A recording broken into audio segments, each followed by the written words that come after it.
Hello, hello. Marion Blanc, initiatrice de l'élan égo-responsable, qui soutient qu'il n'y a rien de plus altruiste que de vivre sa vie pour moi d'abord et de façon responsable. Et je ne sais même pas si le son est suffisamment fort pour que vous m'entendiez, mais je suis dans une aire d'autoroute.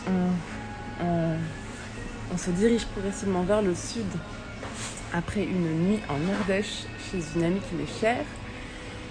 Et voilà, on va arriver un peu tard ce soir et donc je préférais faire ce live avant de devoir tout débarrasser en arrivant. Et je me suis dit, qu'est-ce que je pourrais avoir d'intéressant à délivrer sans me rentrer dans un gros sujet parce que je n'ai ni l'envie, ni l'énergie, ni le temps. Et je me suis dit que voilà, ce que j'avais envie de partager, c'est que là déjà entre ce week-end de déménagement et encore même là tout à l'heure en quittant l'Ardèche, en fait, on commence à avoir nos premières déconvenues, nos premiers imprévus. Ça rentre pas, on va devoir rajouter des allers-retours. Il y a des choses qu'on n'a pas vendues à temps, etc. Et j'observe en fait ma résistance à ces choses-là. J'observe, quand je dis ma résistance, c'est pas ma résilience, c'est pas genre je suis zen et je résiste au stress, c'est au contraire ma résistance à accepter ces imprévus des fois et à pouvoir rebondir dessus, en faire quelque chose. J'ai encore du mal à ça, je vois bien. Souvent je suis assez contrariée. Mon chéri, lui, m'aide beaucoup là-dessus parce que lui, il a une façon beaucoup plus cool et beaucoup plus il accepte beaucoup plus les choses. Du coup, il a un niveau d'exigence pour lui, pour les autres qui est plus bas, mais du coup, il a aussi des ambitions plus basses, mais du coup, il a un niveau de tolérance plus haut. Et donc ça rejoint à la fois mon live où je parlais en fait de nos reliefs, nos qualités et nos défauts, où je disais qu'on a souvent finalement les défauts de nos qualités, donc tout est relatif. Moi je suis très exigeante avec moi-même, du coup j'ai des ambitions hautes, je délivre des choses à un haut niveau d'exigence, mais également j'ai un niveau de tolérance qui est plus faible. Et donc je travaille ça. Et une façon plutôt brûlante de travailler ça, c'est justement d'aller au Costa Rica. Et je sais qu'au Costa Rica, j'y vais être sans arrêt confrontée à ce genre de choses parce que voilà, pour avoir beaucoup discuté avec des expats, coucou ma tigette, pour avoir beaucoup discuté avec des expats là-bas, ils m'ont bien expliqué que là-bas, quand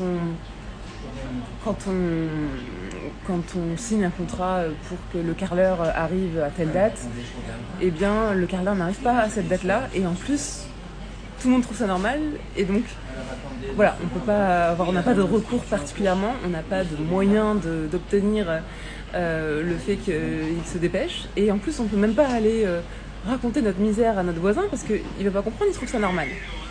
Et donc je sais que je me mets vraiment en difficulté en allant dans un pays où on n'a pas le même rapport au temps, aux engagements et tout simplement il va falloir que je puisse prendre les choses avec plus de recul et que je change complètement en fait mon référentiel, mes exigences, mon impatience, etc. Et donc voilà, pour certains ça paraîtra peut-être maso, pour moi au contraire c'est une de mes grandes valeurs dans ma vie, c'est l'évolution. Et en fait, je vais chercher là-bas, non pas quelque chose qui va me faire mal. En fait, je vais essayer de travailler quelque chose qui aujourd'hui, je sens me freine. C'est-à-dire que je sens que dans la découverte et le déploiement de ma puissance, que je travaille par ailleurs grâce à mes atouts, eh bien, cette tendance en fait à mal tolérer l'imprévu me freine et donc je choisis d'aller me challenger en allant dans un pays où je sais que je vais me retrouver dans une situation.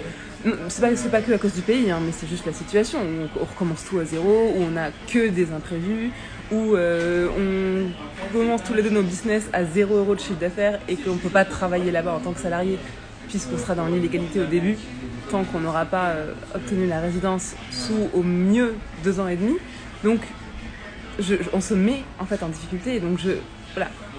Par définition, je sais que je vais avoir des imprévus, je sais que je vais avoir des stress, je sais que ça va être chaud, et je sais que c'est ça que je vais chercher aussi. Je ne dis pas que pour ça, parce que là ce serait vraiment être maso, mais je sais que je vais aussi chercher ça. Et donc là, ce que j'ai envie de partager, c'est quel est en fait l'aspect de vous, que le relief chez vous, où vous sentez qu'en fait c'est un frein par rapport à ce que vous visez. Donc l'idée, c'est pas d'aller écouter les autres qui vous critiquent pour telle chose et se dire que c'est un problème chez vous et de se dire qu'il faut le changer à tout prix. Non, moi il y a plein de choses où j'ai des remarques et j'ai absolument pas envie de changer, donc je ne change pas. Et je ne travaille pas et je ne cherche pas à changer. Mais par contre, ça, c'est moi qui décide que ça me freine par rapport à mes ambitions, par rapport à mes rêves. Et donc c'est moi qui choisis d'aller travailler ça. Et donc voilà, ma question c'est, pour vous, c'est est-ce que voilà, parmi les choses qui aujourd'hui vous freinent, est-ce qu'il y a des choses que vous aimeriez voir évoluer chez vous pour vous permettre d'atteindre autre chose? Et dans ce cas, est-ce que vous avez le courage d'aller vous offrir l'opportunité de faire évoluer ça? Voilà, c'était m'inspirer mes dernières 72 heures qui ont été hautes en émotions. Et c'est que le début. Je sais que je suis dans le sas d'échauffement là, donc ça j'en ai bien conscience. Et c'est parfait comme ça. C'est absolument parfait comme ça. Sur ce, eh bien, je vois que ma maman s'est connectée. Eh bien, maman, j'arrive, je reprends la route. Et puis, ben, je vous souhaite une très belle soirée et